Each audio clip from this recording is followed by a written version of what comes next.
सुप्रभात बच्चों। चलिए हम लोग अपने हिंदी की अगली कक्षा आरंभ करते हैं। पिछली कक्षा में हम लोग ने पाठ 2 के प्रश्न उत्तरों को अभ्यास को कर लिया था। हमारा 2 पाठ हमारे ख़त्म हो गए हैं। उम्मीद है आप लोगों ने अपनी कॉपी पर उसको सुंदर सुंदर राइटिंग में लिख लिया होगा, है ना। चलिए हम लोग पाठ 3 शुरू करते हैं। पाठ 3 जो है वो है हमारा हम और हमारा भोजन। ठीक, ये मैं पढ़ूँगा और आप इसको मेरे साथ साथ पढ़ेंगे। खोल लीजिए अपनी बुक, किताब खोलिए, पेज संख्या 15 और पाठ 3 हम और हमारा भोजन। ठीक है, अब देखो, यह कहना सार्थक होगा कि स्वस्थ शरीर में ही स्वस्थ मस्तिष्क का निवास होता है। अगर आप स्वस्थ हैं तो अच्छी सोच सोचेंगे। जीवन का पूरा आनंद हम तभी ले पाते हैं जब हम स्वस्थ होते हैं। स्वस्थ रहने के लिए कई बातों का ध्यान रखना पड़ता है। शरीर को स्वस्थ रखने के लिए भोजन, व्यायाम, स्वच्छता, विश्राम और मनोरंजन की अति आवश्यकता होती है। आज हम कुछ खाद्य पदार्थों के बारे में बातचीत करेंगे जो स्वास्थ्य के लिए ज़रूरी हैं। कहा जाता है, जैसा खाए अन्न वैसा बने मन। जैसा हम खाते हैं वैसा ही हमारा मन बन जाता है। जो अन्न हम खाते हैं वही पचकर हमारे शरीर को शक्ति देता है और हमें स्वस्थ बनाता है। जैसे मशीन को चलने के लिए तेल की ज़रूरत होती है, तो कार चलती है तो उसको पेट्रोल चाहिए होता है ना, तो कोई भी मशीन को चलने के लिए उसको ईंधन की ज़रूरत होती है, तेल की ज़रूरत होती है। वैसे ही मनुष्य को भोजन की आवश्यकता होती है। हमारा भोजन जैसा होना चाहिए जिसमें सभी पौष्टिक तत्व हों। इन तत्वों से हमारा शरीर हष्ट पुष्ट और स्वस्थ रहता है। शरीर में हड्डियों के ऊपर चर्बी, रक्त और मांस होते हैं। भोजन में इनको पैदा करने वाले सभी तत्व होने चाहिए। अच्छे भोजन में ये सभी तत्व पाए जाते हैं। हमें भोजन में पाए जाने वाले पौष्टिक तत्वों पर ध्यान देना चाहिए। हमारे भोजन में वे सभी गुण होने चाहिए जिससे हड्डियों को ताकत मिले तथा शरीर में अधिक रक्त बने, कोई रोग भी ना होने पाए और हम निरोग रहकर स्फूर्ति का अनुभव कर सकें। जैसे आजकल बोलते हैं ना कि इम्यूनिटी बढ़ानी है तो ये खाइए, हनी खाइए, च्यवनप्राश खाइए। तो अच्छा भोजन करने से अपने आप इम्यूनिटी, हमारा शरीर स्वस्थ रहेगा।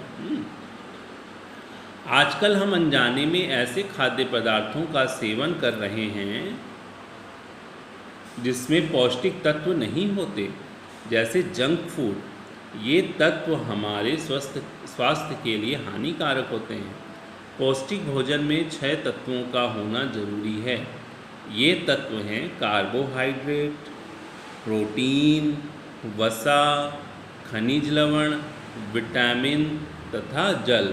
ठीक है, ये सब हमारे भोजन में होना चाहिए। कार्बोहाइड्रेट किस में पाया जाता है? रोटी में। प्रोटीन फलों और सब्जियों में। वसा घी में। खनिज लवण मतलब मिनरल्स जो होते हैं ये भी हमें सब्जियों से मिलते हैं। विटामिन्स भी हमें सब्जियों से मिलते हैं। और जल। ठीक, कुछ पदार्थ तो ऐसे होते हैं जिसमें अधिक से अधिक तत्व होते हैं। हम जो कुछ भी खाने योग्य पदार्थ खाते हैं उन सब में कोई ना कोई गुण होता है।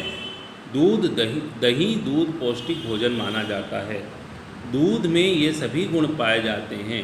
प्रोटीन शरीर के विकास और टूट फूट की मरम्मत करता है। वसा और कार्बोहाइड्रेट से हमारे शरीर को शक्ति मिलती है, एनर्जी मिलती है ना। इससे एक प्रकार की गर्मी भी प्राप्त होती है। अधिक मात्रा में वसा खाने से ये शरीर में जमा हो जाती है। जब शरीर में वसा की कमी हो जाती है तो ये जमा हुई वसा हमें शक्ति प्रदान करती है। विटामिन ए की कमी से आँखें कमज़ोर हो जाती हैं। यह दूध, मक्खन, गाजर और हरी सब्जियों में पाया जाता है। विटामिन बी गेहूँ, जौ, चावल आदि में पाया जाता है। ये भोजन के पाचन में सहायता करता है। विटामिन सी की कमी से मसूड़े कमज़ोर हो जाते हैं। संतरा, नींबू, आंवला आदि खट्टे फलों में विटामिन सी पाया जाता है। विटामिन डी हमारे दांतों और हड्डियों को मजबूत रखता है। विटामिन डी जो है ना, वो पता है सूरज की रोशनी में भी होता है, सूर्य की रोशनी में, है ना।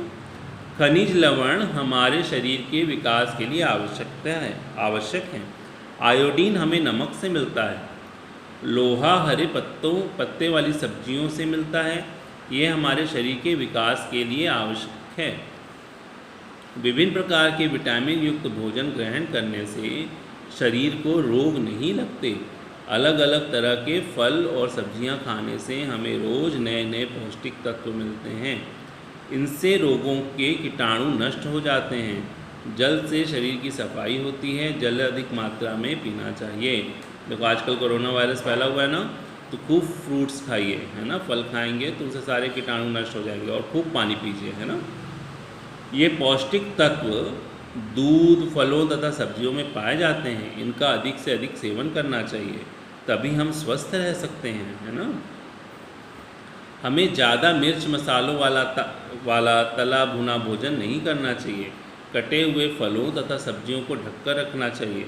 भोजन पर मक्खी, मच्छर इत्यादि को नहीं बैठने देना चाहिए। गंदा, बासी और ख़राब भोजन नहीं खाना चाहिए। यह हमारे स्वास्थ्य के लिए अच्छा नहीं है। यदि कोई व्यक्ति दिन में कई बार खाने की आदत डाल लेता है तो उसमें आलस्य बना रहता है। बार बार खाने से मोटापा आने लगता है, जो कई रोगों को। भोजन को पकाने और रखने में भी सावधानी रखनी चाहिए। भोजन को तेज़ आंच पर नहीं पकाना चाहिए। इससे भोजन के सारे तत्व जल जाते हैं। भोजन साफ बर्तन में ही रखना चाहिए। भोजन हमेशा ढक कर रखना चाहिए।